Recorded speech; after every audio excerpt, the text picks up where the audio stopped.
성경에 중요하지 않은 말씀이 어디 있겠습니까? 어느 것 하나 특별하지 않은 말씀이 어디 있겠습니까? 그러나 오늘 말씀은 우리의 구원을 위해서 너무나 중요한 말씀들이 담겨 있습니다. 성경 전서는 구약 39권 그리고 신약 27권 도합 66권의 책으로 이루어져 있고, 그리고 1189장과 31,102절의 절수로 이루어져 있습니다.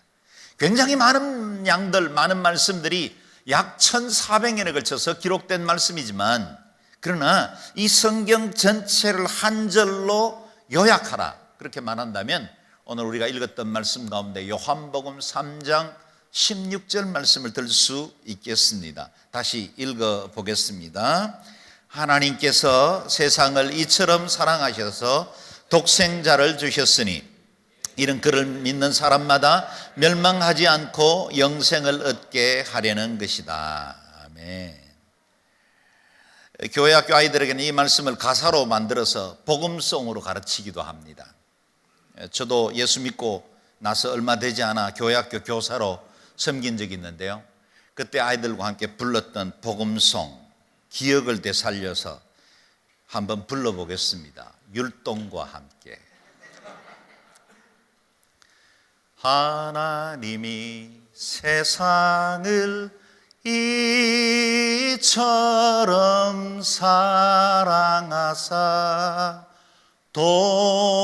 독생자를 주셨으니 누구든지 예수 믿으면 멸망하지 않고 영생을 얻으리로다. 요한복음 3장 16절. 박수 받자고 한 건 아니고 여러분과 함께 다 암송하는 말씀이지만 한 번 더 불러보겠습니다. 율동하면서요. 시작. 하나님이 세상을 이처럼 사랑하사 독생자를 주셨으니 누구든지 예수 믿으면 멸망하지 않고 영생을 얻으리로다. 요한복음 3장 16절. 아멘. 잠이 깨지요?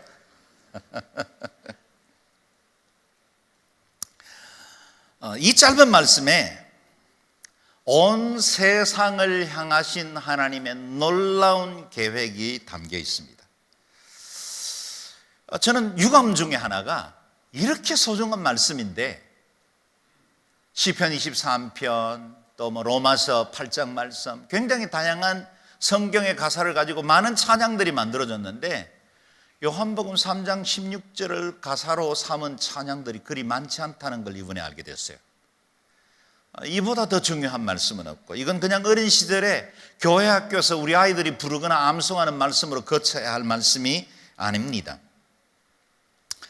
우리가 익숙히 잘 아는 말씀이지만 반복하고 또 반복해도 결코 과하지 않는 저와 여러분을 향하신 하나님의 절절한 스토리, 온 인류뿐만 아니라 온 우주를 구원하신 하나님의 어마어마한 계획이 이루어진 말씀, 그것이 바로 이 한 절의 말씀에 담겨 있습니다. 저는 오늘 본문 말씀을 설교하게 된 것을 너무나 기쁘게 생각합니다. 물론 우리 중에는 이 말씀이 복음의 기초 중에 기초이니 나는 어린 시절에 다 수료했다고 여기는 분들도 없지 않을 겁니다. 그러나 이 말씀은 어린 시절에 통과하는 기초 과정이 아니라 우리의 일평생 예수며 또 확인하고 또 확정해야 할 핵심 메시지입니다. 일부 예배를 드릴 정도의 믿음이라면 이미 구원의 확신이 있을 것이라고 생각해도 좋겠지만, 저는 미안하지만 그렇게 결코 안심하지 않습니다. 또 확인하고 점검하여 새겨야 할 복음의 말씀입니다. 오늘 본문 말씀에는 결코 지나쳐서는 안 될 세 개의 존재가 등장합니다. 첫째는 하나님이 그랬죠. 하나님이십니다. 하나님은 세상을 창조한 분이시고 지금도 온 세상을 다스리시는 분이시고 저기 온 우주를 운행하실 뿐만 아니라 우리의 작은 신음소리에도 귀를 기울여 주시는 하나님이십니다. 하나님은 거룩하시고 완전하시고 아니 계신 곳이 없고 알지 못하는 것이 없는 전지전능하신 하나님이십니다. 오늘 본문에 등장하는 둘째 존재는 세상으로 표현된 인간입니다. 인간은 에덴 동산으로부터 시작된 원조로 인해서 죄인의 신분으로 출생했을 뿐만 아니라 살아가면서 수많은 죄들을 반복함으로 인해서 결국은 멸망받을 수밖에 없는 저주의 존재가 되었습니다. 여러분 아십니까? 인간이 지옥에 가기 위해서 행해야 할 일은 아무것도 없습니다. 인간이 자연적인 상태로 태어나서 구원을 위해서 다른 아무런 조치도 취하지 않는다면 인간의 행렬은 당연하게 지옥으로 갑니다. 이게 인간의 실존입니다. 존재 자체가 이미 심판받을 수밖에 없는 죄인의 신분이기 때문입니다. 그 때문에 거룩하신 하나님께서 죄에 빠진 인간을 위해 행하신 특단의 조치 그것들을 행하셨다는 겁니다. 로마서 3장 23절을 보십시오. 모든 사람이 죄를 지었으므로 하나님의 영광에 이르지 못합니다. 거룩하신 하나님과 죄에 빠진 인간 사이에는 만날 수도 없고 교제할 수도 없고 또 함께 몸을 이룰 수도 없는 그런 완전히 다른 존재가 된 것입니다. 빛과 어둠이 함께 할 수 없는 것처럼 인간과 하나님 사이에는 거대한 죄의 계곡이 가로막혀 있어서 인간 스스로 구원을 얻기 위한 모든 노력들이 다 허사입니다. 철학하고 수양하고 종교적인 의를 행하고 아무리 우리 자신이 적선을 해서 의를 쌓아본다고 할지라도 그 어떤 인간의 노력도 이 거대한 죄의 구렁을 넘어갈 수는 없습니다. 그래서 히브리서 10장 27절은 말씀하시죠. 한번 죽는 것은 사람에게 정하신 일이며 그 후에는 심판이 있습니다. 모든 사람들은 장단의 인생을 살다가 어느 날 자연적인 죽음을 맞이했을 때 영원을 결정하는 심판대 앞에 설 것이고 인간이 죄인의 상태로 만약 죽음을 맞이한다면 그 심판대에서 영원한 멸망으로 떨어질 수밖에 없습니다. 이 절망적인 상태 가만히 두면 당연히 저주받아 멸망할 수밖에 없는 인간을 위해서 하나님의 위대한 구출 작전이 시작되었습니다. 이것은 저와 여러분을 향하신 하나님의 사랑 이야기, 러브 스토리죠. 여기서 인류를 향하신 하나님의 개입이 시작됩니다. 세 번째 존재가 등장하죠. 바로 독생자 예수 그리스도십니다. 로마서 5장 8절 말씀을 같이 읽어보겠습니다. 시작. 우리가 아직 죄인 되었을 때 그리스도께서 우리를 위해 죽으심으로 하나님께서는 우리에 대한 그분의 사랑을 나타내셨습니다. 아멘.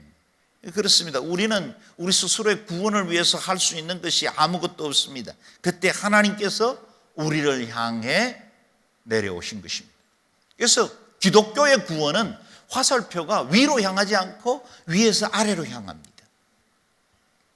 사람의 종교적인 노력이나 인격의 수양, 번뇌와 욕심을 비워 얻는 구원이 아닙니다. 우리의 전적인 타락으로 구원을 위해서 할 수 있는 일이 아무것도 없을 그때 하나님의 인자와 긍휼이 우리를 찾아오신 것입니다. 우리를 위해서 구원의 손을 내밀어 주셨습니다. 그 손 내밀어 주신 사건이 예수 그리스도 독생자 그분의 이 땅에 오시는 성육신의 이야기입니다. 우리 주님은 우리가 받아야 할 저주와 심판을 대신 받으셨고 대속 제물이 되셔서 우리가 치러야 할 마땅한 죄를 대신해서 십자가에서 담당하심으로 못 박혀 죽으셨습니다. 그 죽음은 이전에 수많은 짐승 제사, 수많은 피를 흘려 이루고 있었던 임시방편의 길이었던 구약 제사의 완성이 되었습니다. 로마서 5장 9절 말씀을 읽어보겠습니다. 시작. 그러므로 이제 우리가 그리스도의 피로써 의롭다는 인정을 받았으니 그리스도로 인해 하나님께서 진노에서 확실히 구원을 받을 것입니다. 아멘. 그리스도로 인해 진노받아 마땅한 우리가 구원을 받게 되었다는 것입니다. 우리의 구원은 예수님으로부터 이루어졌습니다. 그래서 예수님을 믿기만 하면 구원을 얻습니다. 우리 주님은 죽으셨을 뿐만 아니라 사흘 만에 부활하셨습니다. 그분이 위대한 종교 지도자로 그리고 이 땅의 스승으로 남지 않고 저와 여러분의 구세주가 될 수 있었던 이유는 그분이 이 아름다운 죽음 이후에 부활하셔서 지금도 하나님 보좌 우편에서 우리를 통치하시고 우리의 구원을 위해 성령님을 통한 역사들을 계속 이루고 있기 때문에 우리의 구세주가 될 수 있었습니다. 그렇다면 어떻게 구원을 받습니까? 요한일서 5장 11절 12절 말씀을 읽어보겠습니다. 시작. 또 증거는 이것입니다. 곧 하나님께서 우리에게 영원한 생명을 주셨다는 것과 이 생명이 하나님의 아들 안에 있다는 것입니다. 아들을 모신 사람은 생명이 있고 하나님의 아들을 모시지 않은 사람은 생명이 없습니다. 아멘. 내가 구원받았는지 그렇게 하지 못했는지의 기준이 그리스도를 소유하고 있는지 없는지로 결정한다는 것입니다. 저는 내일도 비행기를 타고 먼 길로 여행을 떠날 겁니다. 비행기를 탈 때 스튜디오스는 저에게 아무것도 묻지 않습니다. 제 인격에 대해서도 제 교우 관계에 대해서도 제가 그동안 살아온 배경이나 아니면 저의 학력에 대해서도 묻지 않습니다. 한 가지만 봅니다. 티켓입니다. 여러분 우리가 천국 앞에 섰을 때도 똑같은 현상이 일어나게 될 겁니다. 우리 주님은 오직 한 가지만 봅니다. 내게 예수 그리스도가 있느냐로 천국과 지옥을 결정하게 된다는 것입니다. 예수님께서 우리 마음속에 계시면 영생을 얻습니다. 왜냐하면 그분이 영생이시기 때문입니다. 요한복음 1장 12절 말씀을 읽어보겠습니다. 시작. 그분을 영접한 사람들 곧 그분의 이름을 믿는 사람들에게는 하나님의 자녀가 될 권세를 주셨습니다. 아멘. 그렇습니다. 예수님을 영접한 사람들, 예수님이 자신의 구주라고 고백하는 모든 사람들은 하나님의 자녀가 되는 권세를 얻습니다. 이렇게 영생을 얻기 위해서는 누구라도 예외 없이 다시 태어나야 합니다. 반복할까요? 이 땅에 어느 누구, 단 한 사람도 예외 없이 영생을 얻으려면 다시 태어나야 합니다. 그 다시 태어나는 것을 우리는 중생, 거듭남, born again 그렇게 부릅니다. 요즘 이 거듭남이라는 말은 기독교에서만 사용하는 용어가 아닌 것 같이 되었습니다. 국민들의 외면을 받던 정치가나 단체들의 단골 용어가 거듭나야 한다는 말입니다. 교육계가 거듭나야 하고 사회나 제도가 거듭나야 한다고 목소리를 높입니다. 그러나 사람들이 일반적으로 말하는 이 거듭남이라는 용어는 잘못된 것을 뜯어고치고 적폐를 청산하고 개선해서 더 나은 그 무엇이 되는 것, 그것을 거듭난다고 표현을 합니다. 그러나 성경의 거듭남은 결코 그런 용어로 사용하지 않습니다. 개선이나 더 나아지는 정도가 아닙니다. 근본적으로 다시 태어나는 것을 의미합니다. 우리가 추구하는 거듭남은 better world가 아닙니다. better person도 아닙니다. new person, new creation입니다. 새로운 피조물이 되는 것입니다. 그리스도와 함께 죽고 그리스도와 함께 다시 태어나야만 온전한 영생을 누릴 수 있다고 말씀하고 있는 것입니다. 오늘 본문 말씀에는 지식도 있고 사회적 지위도 있었던 한 사람이 어떻게 거듭남으로 초대되어 나아가는지를 말씀하고 있습니다. 오늘 읽었던 말씀 1절 2절 말씀을 다시 읽어보겠습니다. 시작. 바리새파 사람들 중에 니고데모라는 사람이 있었는데 그는 유대 공회의 지도자였습니다. 그가 밤에 예수를 찾아와 물었습니다. 랍비여, 우리는 당신이 하나님께로부터 오신 선생님인 것을 알고 있습니다. 하나님께서 함께 하시지 않는다면 선생님이 행하신 그런 표적들을 아무도 행할 수 없기 때문입니다. 아멘. 니고데모라는 사람의 면면을 소개하는 두 개의 단어를 주목해 볼 필요가 있습니다. 첫째, 그는 바리새파 사람이라 그랬습니다. 우리 예수님께서는 호된 질책을 받는 외식하던 한 종교 부류로 여겨질 수 있겠지만 실제로 바리새파 사람은 그 어떤 사람들보다 종교적으로 살려고 몸부림치던 사람이었습니다. 그래서 정한 시간에 금식하고 또 기도의 시간을 지키고 사람들에게 종교적인 율법들을 가르치면서 하나님 앞에 살아가는 것이 어떤 삶인지를 보여주는 샘플과 같은 존재, 그들이 바리새파 사람들이었습니다. 실제로 그들은 매우 영적이고 종교적인 율법에 철저했던 사람들이죠. 그는 바리새파 사람들 중에 하나였다. 굉장히 종교적인 사람이었다, 그런 뜻입니다. 둘째, 니고데모는 유대 공회 지도자였다 말씀하십니다. 유대 사회 전반에 종교와 정치 그리고 중요한 사회적인 정책과 의사를 결정하는 기관들이 70여 명에 의해서 이루어지던 산헤드린 공회였습니다. 오늘날의 국회의원이나 국무위원에 해당된다 할 수 있겠습니다. 그 산헤드린 가운데서도 지도자였다 하니 그의 영향력이 막강한 지도급 인사다, 그렇게 부를 수 있습니다. 이 이스라엘의 존경받는 지도자였던 니고데모가 이제 막 30을 넘긴 젊은 랍비 예수님을 찾아왔습니다. 사람들의 이목 때문일까요? 아니면 좀 더 조용하고 깊은 대화를 나누기 원했을까요?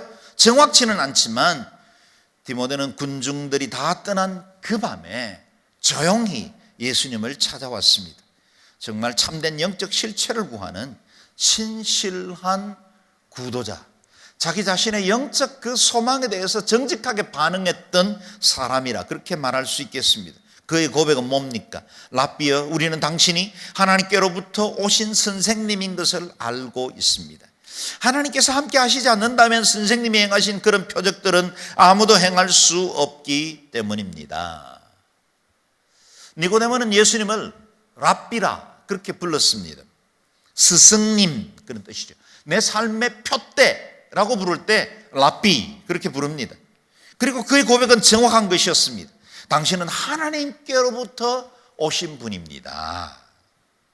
그런데 이 니고데모가 예수님이 하나님께로부터 오신 분이라는 신앙 고백에는 잘못된 근거를 들었습니다. 예수님께서 그동안 나타낸 표적들을 보고 그런 판단을 내린 것입니다. 당시 유대인들이 대망하는 메시아는 기적을 베푸고 그들이 억압당하고 있던 로마 압제로부터 해방시키고 그들 민중에게 먹을 것들을 공급해 줄 수 있는 좋은 지도자, 독립과 자유, 참된 평화를 가져다 둘 수 있는 분으로 여기고 있었습니다. 아마 니고데모의 생각도 거기에서 크게 벗어나지 않았을 것입니다. 예수님께서 보여주신 기적은 니고데모에게는 대망하던 메시아일지도 모른다는 기대를 불러일으키기에 충분했습니다. 그러나 예수님께서는 동문서답 같은 말씀을 니고데모에게 하십니다. 이스라엘에게 정치적 사회적 해방을 주는 메시아가 아니라 모든 인류의 본질적인 영적 문제를 끄집어내십니다. 3절 말씀 같이 읽겠습니다. 예수께서 그에게 이렇게 말씀하셨습니다. 내가 진실로 진실로 네게 말한다. 누구든지 다시 태어나지 않으면 하나님 나라를 볼 수 없다. 아멘. 니고데모는 예수님의 표적을 보고 메시아를 기대하며 찾아왔지만 우리 주님은 니고데모의 심령 깊은 곳에 있는 그 종교적인 실체, 근본적인 문제를 터치하셨습니다. 니고데모는 바리새인으로서 율법에 충실하고 종교적 선생으로 많은 사람들을 가르치고 있었지만 그의 마음속은 언제나 공허했고 참된 진리를 찾아 추구하는 구도자의 마음이 있었다는 겁니다. 그가 추구해야 할 것은 땅의 문제를 해결하는 메시아가 아니라 영원으로 이어지는 하나님의 나라였습니다. 예수님은 그 하나님의 나라를 경험하려면 다시 태어나야 한다. 그 말씀하십니다. 누구든지 다시 태어나지 않으면 하나님 나라를 볼 수 없다. 예수님은 내가 진정으로 하나님 나라에 이르기를 원한다면 네가 다시 태어나야 한다 라고 말씀하십니다. 니고데모는 오랫동안 성경을 연구하고 다른 사람들을 가르치는 역할을 했지만 거듭남에 대한 이해는 전혀 없었습니다. 예수님의 말씀을 듣고 니고데모는 묻습니다. 4절 말씀을 보십시오. 니고데모가 예수께 물었습니다. 나이가 들어 늙은 사람이 어떻게 다시 태어나겠습니까? 태어나려고 어머니 뱃속으로 다시 들어갈 수 없지 않습니까? 유대 종교적 지도자에게 이런 반응이 나왔다는 것이 참 의아합니다. 그러나 실제로 세상의 지식이나 경험이 아무리 많은 사람도 영적인 세계에 대해서 너무나 무지한 유치한 사람들이 많이 있습니다. 반면에 세상적으로는 그리 배운 것도 없고 많은 지식을 가진 것도 아닌데도 불구하고 믿음 때문에 영적인 세계를 알고 하늘의 비밀을 알고 있는 사람들도 우리는 얼마든지 볼 수 있죠. 이것이 영적인 세계와 육적 세계에 대한 전혀 다른 세계를 가지고 있기 때문입니다. 우리 예수님께서 수많은 기적을 행하고 복음을 전하셨지만 회개하지 않는 도시들 고라신과 벳세다, 가버나움을 꾸짖으신 후에 하나님 앞에 드린 기도문이 이것을 설명하고 있습니다. 마태복음 11장 말씀을 읽겠습니다. 시작. 그때 예수께서 말씀하셨습니다. 아버지 하늘과 땅의 주님 제가 찬양합니다. 이 모든 것을 지혜롭고 학식 있는 사람들에게는 감추시고 어린아이들에게는 나타내셨습니다. 그렇습니다 아버지, 이것이 바로 아버지의 은혜로우신 뜻입니다. 벳세다도 고라신도 가버나움도 예수님의 수많은 육신적인 기적을 보고 오병이어의 기적을 경험했지만 그들은 예수님을 참된 하나님으로 믿지를 못했고 여전히 육체적인 메시아로만 받아들이고 했습니다. 그때 주님이 들으신 기도가 이것입니다. 지혜롭고 학식 있는 사람들에게는 감추시고 오히려 어린아이들에게 드러내시는 하나님의 이 비밀, 이 구원의 계시, 그것이 바로 하나님의 은혜로운 뜻입니다. 그렇게 말씀하고 있습니다. 여러분, 반려동물들이 우리에게 많은 위로를 주고 함께 정을 나누기도 하지만 그 동물들이 주인들이 행하는 행동과 의도를 제대로 깨달을 수 없는 것과 같습니다. 거듭나야 볼 수 있고 거듭나야 알 수 있는 것은 따로 있습니다. 오랫동안 교회를 다니고 믿는 사람들과 교제하고 내가 여러 가지 기독교의 활동에 참여한다 할지라도 거듭나지 않으면 이 영적 신비를 알지 못합니다. 거듭나셔야 합니다. 주님께서 다시 태어나는 비결을 말씀해 주십니다. 5절에서 8절 말씀 천천히 읽어보겠습니다. 시작. 예수께서 대답하셨습니다. 내가 진실로 진실로 내게 말한다. 누구든지 물과 성령으로 태어나지 않으면 하나님 나라에 들어갈 수 없다. 육체에서 난 것은 육체이고 성령으로 난 것은 영이다. 다시 태어나야 한다라고 말한 것을 너희는 이상히 여기지 말라. 바람은 불고 싶은 대로 분다. 너는 그 소리를 듣지만 바람이 어디서 오는지 어디로 가는지 알지 못한다. 성령으로 태어난 사람도 모두 이와 같다. 아멘. 다시 태어나는 방법을 물과 성령으로 거듭나야 한다 하십니다. 여기 물로 태어난다는 말, 성령으로 태어난다는 말을 우리가 이미 교리적으로 충분히 잘 이해하고 있는데 물로 태어난다는 말에는 다양한 해석이 있습니다.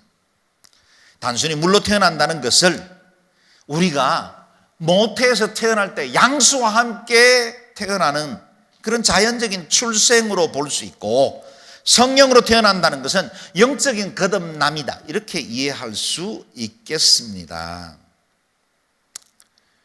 그러나 한편 전통적인 가톨릭 교회는 이 물로 거듭나는 것을 세례, 영세, 침례라고 말합니다. 그것을 받아야 거듭날 수 있다고 그렇게 말하는 것입니다. 물론 세례는 중요합니다. 그러나 세례 자체가 우리의 거듭남을 보증해 주지는 않습니다. 오늘 교회는 가끔씩 연무대에 있는 논산의 훈련소에서 세례식을 섬기고 있는데요, 한번 세례식에 가면 3,000명에서 3,500명 정도가 세례를 받습니다. 기네스북에 단 한 번에 수많은 사람들의 세례를 받는 기록을 다른 어느 나라 어떤 공동체도 깨지를 못합니다. 엄청난 사람, 우리 목회자들도 거의 100명 정도가 쓰고 뒤에 장로님들 100명, 권사님들이 100명 3단계로 써서 마치 기계로 찍어내듯이 우리가 세례 주면 장로님들이 기도 한번 해주고 격려해주고 안아주면 권사님들이 머리에 물을 닦아주는, 그렇게 해서 세례 받으면 기념품도 주고 초코파이도 줍니다. 초코파이 그리스도인, 그렇게 말하죠. 세례 자체가 구원을 보증하지는 않습니다. 물론 그 세례는 분명 성부, 성자, 성령의 이름으로 행해지는 것이기 때문에 그들의 인생과 삶에는 중요한 영향을 끼칩니다. 그리고 군대에서 세례 받은 사람이 다시 그때는 제대로 믿음 없이 받았다 할지라도 다시 우리에게 세례를 받아야 할 이유는 없습니다. 그 자체로 존중합니다. 그러나 이 세례가 구원을 보증하지는 않습니다. 세례는 공적으로 재씻김을 받았다는 사실을 보증하는, 상징하는 예식입니다. 내가 믿고 거듭나게 되었다는 것을 공교회 앞에 확정하는 것이 세례 예식입니다. 그래서 물이 세례수를 의미한다는 건 정확한 해석은 아닙니다. 우리가 로마서를 보면 더 정확하게 알 수 있죠. 10장 9절 10절 말씀 읽어보겠습니다. 시작.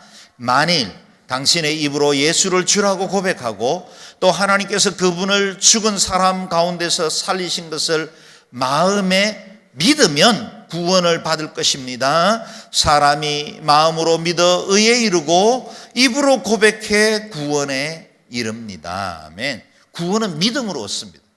이 믿어 얻게 된 그 구원을 세례라는 예식을 통해 확증해 주는 것입니다. 따라서 구원이 먼저일 수도 있고 세례가 먼저일 수도 있습니다. 세례가 구원의 절대 조건이 될 수 없다는 말입니다. 그렇다면 물과 성령으로 거듭난다는 것이 무슨 말입니까? 죄를 씻고 새 사람이 된다, 그런 뜻입니다. 죄를 씻고 새 사람이 된다. 에스겔 36장 25절 27절 말씀은 이 씻음과 성령을 잘 설명하고 있는데요, 본문이 길지만 함께 읽어보겠습니다. 시작. 내가 너희 위에 깨끗한 물을 뿌릴 것이니 너희는 깨끗해질 것이다. 내가 너희의 모든 더러움과 너희의 모든 우상들로부터 너희를 깨끗하게 할 것이다. 내가 너희에게 새로운 마음을 주고 너희 안에 새로운 영을 줄 것이다. 내가 너희 육신으로부터 돌과 같이 굳은 마음을 없애고 너희에게 살처럼 부드러운 마음을 줄 것이다. 그리고 내가 내 성령을 너희 안에 주어서 너희로 하여금 내 법령을 따르며 내 규례를 지키고 행하게 만들 것이다. 아멘. 물을 뿌린다는 것은 죄를 씻는다는 것을 의미합니다. 육신의 성품으로는 거듭날 수 없습니다. 그래서 예수 그리스도를 믿는 믿음, 그 말씀을 있는 그대로 받아들임으로 우리가 죄 씻음을 받고 그 죄 씻음 받은 사건이 곧 거듭남으로 이어진다는 것입니다. 동시에 성령님이 임하지 않으면 거듭날 수가 없습니다. 우리가 잘 아는 고린도전서 12장 3절은 말씀하시죠. 또 성령으로 말미암지 않고는 예수는 주이시다라고 할 수 없습니다. 우리 중에 비교 종교학 공부해서 성경 공부를 66권 다 공부한 다음에 이분이 진리이기 때문에 예수 믿겠다 이렇게 고백한 사람 누가 있겠습니까? 다 지식에 근거한 것이 아니라 내가 어느 날 예수님이 믿어지는 겁니다. 누가 하신 것입니까? 성령님이 하신 것입니다. 성령님의 도움이 없이는 예수님을 나의 주님이라 부를 수도 없습니다. 만약 여러분이 예수님을 나의 구주로 믿고 고백하고 있다면 이미 여러분은 성령님으로 거듭난 것입니다. 성령님의 역사가 있어야 다시 태어납니다. 신생아가, 아기가 태어날 때 자기 힘으로 세상에 태어나지 않죠. 물론 뱃속에서 좁은 산도를 통과하면서 아이도 머리뼈가 일그러졌다가 다시 제자리에 잡히는 고통이 있다고 들었습니다. 그러나 아이는 자기 힘으로 나오는 게 아닙니다. 엄마가 죽을 힘을 다해 힘을 써서 출생하죠. 아이는 그저 양수와 함께, 물과 함께 그냥 떠밀려 내려오는 것입니다. 우리가 성령으로 다시 태어날 때도 동일합니다. 내가 노력해서 내 의나 공로 그리고 나의 종교적인 노력으로 죄 씻음을 받을 수 있습니까? 아닙니다. 거기 그냥 성령님의 은혜로 전적으로 베푸신 그 은혜 때문에 우리는 구원받고 우리는 정결함을 얻어서 거듭날 수 있는 것입니다.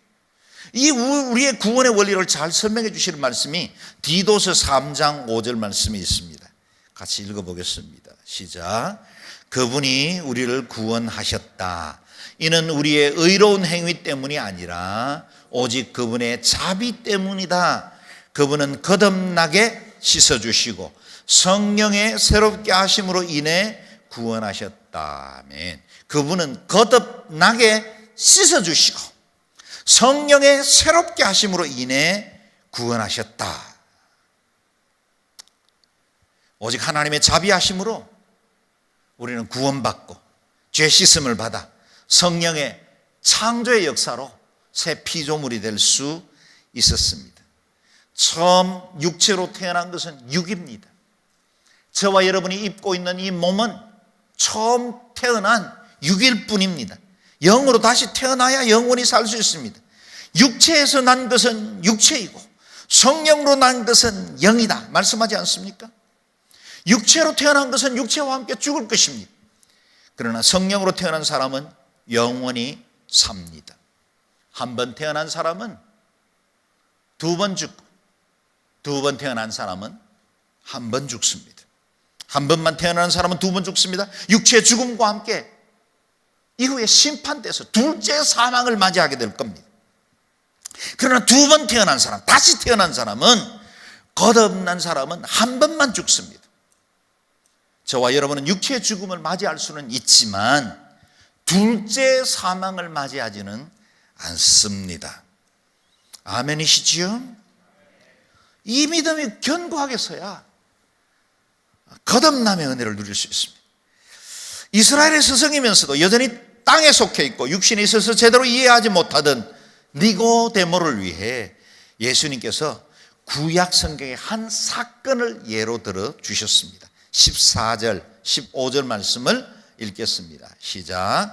모세가 광야에서 뱀을 들어 올린 것 같이 인자도 들려야 한다.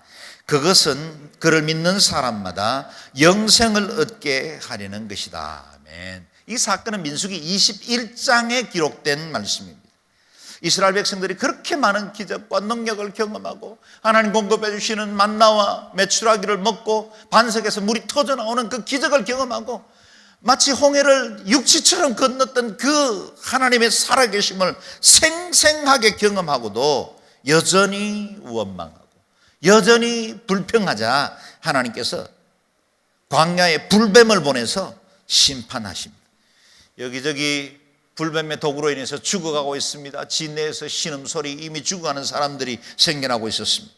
하나님의 사람 모세가 하나님 앞에 긍휼을 구합니다. 주여 이 백성들을 용서해 주소서. 그때 하나님께서 용서의 처방으로 주신 것이 장대에 달아올린 구리뱀이었습니다. 그리고 해독의 방법은 너무나 간단했습니다. 누구든지 쳐다보면 살리라. 공로가 있는 게 아닙니다. 누구든지 쳐다보면 되었습니다. 우리 예수님께서 장대에 높이 달린 구리뱀처럼 십자가에 높이 달리셨습니다. 우리를 위해서 대속의 죽음을 죽으셨습니다. 우리 주님이 지불하신 것입니다. 내 노력 아닙니다. 내 공로 아닙니다. 내 종교적 노력 아닙니다. 우리 주님이 다 지불하신 것을 믿음으로 쳐다보기만 하면 됩니다. 그게 은혜입니다. 그게 값없이 베푸신 하나님의 구속의 은혜입니다. 내가 값을 지불한 것도 아닙니다. 장대에 달린 구리뱀이 불뱀의 모든 독을 해독시켜 주었듯이 우리가 십자가에 달리신 예수 그리스도를 바라보기만 하고 믿기만 하면 내 안에 있는 모든 죄와 저주의 독이 사라지게 된 것입니다. 그래서 우리에게 주어진 위대한 말씀이 서두에 묵상했던 바로 그 말씀입니다. 16절 다시 읽겠습니다. 시작.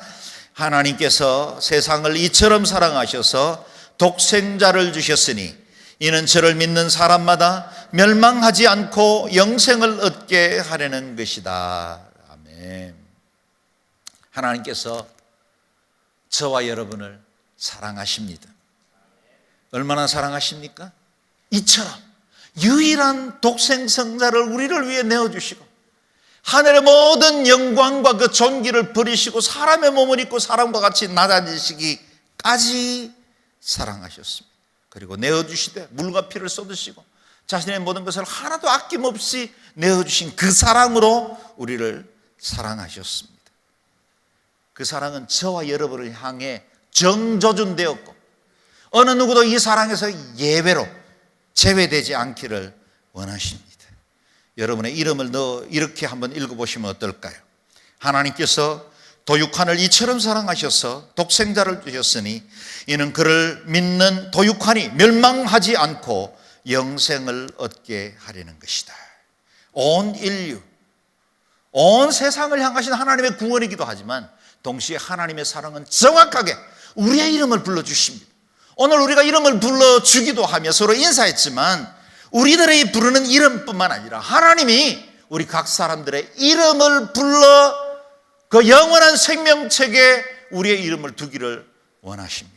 여러분 이름을 넣어서 같이 한번 읽어보겠습니다. 시작.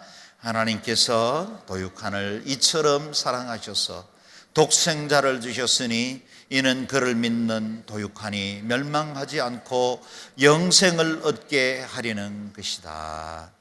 아멘. 이 하나님의 엄청난 구원의 계획이 여러분의 인생을 향하신 놀라운 하나님의 구원이 되기를 바랍니다. 그리고 이 구원에서 그 어느 누구도 그 어떤 사람도 제외되지 않기를 주의 이름으로 축원합니다. 거듭나기를 소망했던 니고데모는 예수님이 돌아가셨을 때 장례하는 일을 돕습니다. 아리마대 요셉은 빈 무덤을 제공했고 그리고 니고데모는 100근이나 되는 향품, 모략과 장례 향품을 준비함으로 예수님의 장례를 끝까지 지켰습니다. 제자가 된 것입니다. 사랑하는 여러분, 저와 여러분도 이 아침에 우리 주님의 구원을 믿고 다시 태어나는 은혜가 있기를 주의 이름으로 축원합니다. 이 믿음은 힘에서도 안 되고 어찌 되겠지 안심해서도 안 됩니다. 이 구원은 확정되어야 합니다. 이 믿음을 굳게 붙들고 영생의 복을 누리시기를 축원합니다. 아멘. 이 시간에 우리가 함께 기도하겠습니다. 기도할 때 혹시 우리 중에 오랫동안 종교 생활도 하고 교회도 다녔지만 나는 아직도 구원의 확신이 흔들립니다. 그런 분들을 위해서 기도하고 싶습니다. 손을 들어라 그렇게 말하진 않겠습니다. 그러나 여러분 마음으로 진심으로 예수 그리스도를 영접하고 오늘 이 말씀이 곧 나를 위한 말씀이니 제가 이 말씀 받아들이겠습니다. 그런 마음으로 여러분 가슴에 손을 얹고 이 시간에 조용히 여러분의 언어로 주님 앞에 기도해 보시지 않겠습니까? 주 예수님, 나는 주님을 믿고 싶습니다. 주님이 내 마음속에 오셔서 내 삶을 다스리시고 내 모든 죄과를 용서하시고 나를 거듭나는 자로 영원한 생명을 누릴 수 있는 하나님의 사람 되게 해 주십시오. 이 시간에 조용히 기도하는 시간 갖겠습니다.